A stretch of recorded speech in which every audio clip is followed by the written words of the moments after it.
आपको क्या जी। लगता है कि क्या ये नज़र दोष होता है? बहुत सारे लोग उतारा करवाते हैं और फिर उसके जी। बाद हेयर हेयर से उतारा कराते, फिर हेयर को बर्न करते हैं। तो आपको क्या लगता है जी। कि ये वाकई में नज़र दोष होता है? और अगर नज़र दोष है तो इसको हम कैसे पहचान सकते हैं? इसके सिम्टम्स क्या होते हैं? और क्या इसको रिमूव करने का कोई जेन्युइन, कोई अच्छा साइंटिफिक उपाय है? जी। नजर दोष होता है कि नहीं? बिल्कुल होता है। नजर दोष होता क्या है? जब इंसान आपसे जल जाता है, नेगेटिव, कि इसके साथ कैसे हो गया, जब एनर्जी इंटेंस होती है, गेज इंटेंस होता है, या थॉट प्रोसेस बहुत नेगेटिव किसी के खिलाफ होता है, तो ये उसके ऑरा पे जाके अटैक होता है। और डेफिनेटली मैंने मैंने प्रत्यक्ष में देखा है, हम सबका अनुभव है कि अच्छा चलता चलता काम किसी का बंद हो जाता है। किसी की अच्छी जगह शादी हो रही है, बहुत जगह पता चल गया तो वो टूट जाती है। प्रोग्रेस हो रहा है, जहां प्रमोशन होने वाला था उसने अपना प्लान बताया कि अच्छा हो रहा है, कुछ तो लोग ऐसे किसी एक पर्टिकुलर व्यक्ति को बता दें कि ये मेरा होने जा रहा है, उस व्यक्ति को बता दें तो वो काम ही नहीं होता। आपने भी सुना होगा ऐसे जी। लोगों का। तो ये जो नजर उतारने के तो अलग अलग तरीके हैं, लेकिन मैं बहुत अमेज्ड हूँ, शॉक्ड हूँ, पेन्ड हूँ देख करके जिस तरीके के उपाय इंटरनेट पे बताए जाते हैं, सोशल मीडिया पे। उनमें से एक आज जिक्र आपने किया कि एक फेमस एस्ट्रोलॉजर, वो कंगा बना रही है, उसमें बाल आते हैं और फिर वो निकालती है और बताती है लोगों को, क्या आपके भी ऐसे बाल झड़ रहे हैं? तो बाल झड़ रहे हैं तो उसका मतलब आपको नजर लगा या आपके ऊपर जादू टोना किया है। तो कोई बात नहीं, डरने की बात नहीं है। वो कहती है इसको ये ऐसे गोल करके ले जाना है और फिर उसको मैच बॉक्स से आग लगाना है और उस डस्ट को बाहर फेंक देना है कूड़े में। इतना खतरनाक उपाय है ये कि ये आदमी की खुद की भी मृत्यु हो सकती है। अब मैं बताता हूं क्यों। क्योंकि तंत्र का जो प्रिंसिपल है, कोई भी किताब पढ़ लो, जो मारन तंत्र होता है, उच्चाटन तंत्र होता है, उसमें इंसान के नाखून और बाल ये जरूर यूज किए जाते हैं। जितना भी गंदा इल्म है, गंदा तंत्र है, हर रिलीजन का जो होता है, क्योंकि इससे क्या है, आपका स्किन से कनेक्टेड है, बॉडी से कनेक्टेड है, ये नेल्स और जो जी। बाल हैं।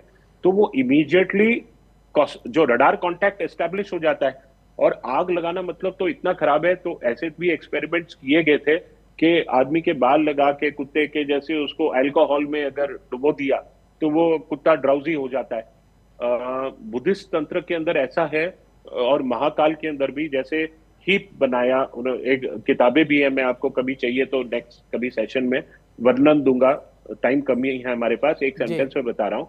तो वो इंसान का जिसको फीवर करना है, उसका वो बाल वाल काट के जो एक ये बनाते हैं, जैसे होली के लकड़े जला के उसको बनाते हैं, दुर्वा, सुखी दुर्वा ग्रास से, और ये सब आदमी का नाम और गोत्र करके, बस कुछ मंत्र नहीं, कुछ तंत्र नहीं, उसको जलाते हैं। जैसे वो जलाते हैं, वो आदमी को जो है बुखार हो जाता है।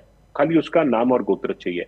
तो इतनी हानिकारक चीज जो, और फिर उसको अगर करना है तो फिर दूध छिड़क के और वो पानी छिड़केंगे, वो करेंगे तो वो कम होगा। तो ये इतनी इतनी खतरनाक चीज है कि ऐसे उपाय कभी नहीं करने चाहिए।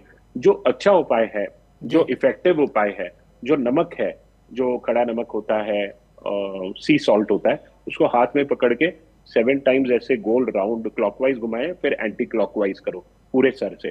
फिर ऊपर से नीचे करना है तो कीजिए, नहीं कर सकते तो इतना ही करके वॉश बेसिन खोल के उसको, हाथ को ऐसे ऐसे जो है ना, उसको टैप ऊपर से रन कीजिए नल का और धो दीजिए। उससे असर होता है। और इंडिकेशन क्या होता है, आपका जो आभा है ना, सडनली लस्टर, चमक जो है चेहरे की चले जाती है, और सडनली आप ओल्ड दिखने लगते हो, या रोज आपके बाल गिरने लग जाए अगर ज्यादा टाइम से, वो तो तंत्र का इंडिकेशन हुआ। या पतले हो गए, या कोई भी चीज कितना भी आप ऊपर लेप लगा रहे हो, कुछ कर रहे हो, लेकिन काले दिख रहे हो, चमक नहीं आ रही है, क्योंकि वो फिजिकल, एस्ट्रल, कैजुअल बॉडी तीनों इफेक्ट हो गया है। तो जी। दूसरा एक उपाय है, जो 7 मिर्ची है लाल, ये डंडे से पकड़ के, ये बहुत इजी, आप प्रयोग करोगे तो आप खुद मुझे कहोगे। Same procedure, clockwise anti clockwise घुमाना है सर पे 7 7 टाइम्स, फिर ऊपर से नीचे, सर से बिना टच, बॉडी को टच नहीं होना चाहिए, उसको उतार के महाकाली का नाम ले सकते हो। क्योंकि इसमें जो ऐसी देवताएं जो हैं, उनका जो प्रयोग है फास्ट होता है। फिर उसको गैस के ऊपर छन्नी रखकर उसको आप जला सकते हैं। तो अगर तो नजर लगी है तो जोर जोर से कट कट ठक करके वो जलेगा और स्मेल नहीं आएगी, नहीं लगी है तो पूरा स्मेल फैल जाएगा। तो जी ये तो इजी उपाय है। उसमें भी कुछ लोग कहते हैं कि घर के गैस पे नहीं जलाना चाहिए, वो नेगेटिविटी होती है, बाहर जलाना चाहिए। ऐसी कोई बात नहीं है इसके अंदर सुपरस्टिशन वाली। और नजर बट्टू करके भी एक आता है हिमाचल, और वहां पे अगर आप ज्वाला जी चिंतपूर्णी साइड जाओगे, एक वो आती है बूटी आती है, उसको भी कपूर के साथ रख के ना अपने ऊपर उतारा, या गेट से भी उतारा निकाल सकते हो। घर को भी नजर लगती है, खाली इंसान को नहीं नजर लगती है, गाड़ी को भी लग जाती है। तो उतार के उसको घर के बाहर जला दो, वो भी बहुत प्रभावी है। कोई भी काला जादू ये वो सब भी होगा तो वो भी चले जाता है इससे। जी जी। अगर आप मुझसे जुड़ करके अपनी समस्याओं का समाधान चाहते हैं और चाहते हैं कि आपकी समस्याओं को ज्योतिष के माध्यम से सुलझाया जाए, तो आप हमसे संपर्क कर सकते हैं, जुड़ सकते हैं एस्ट्रो तक पर।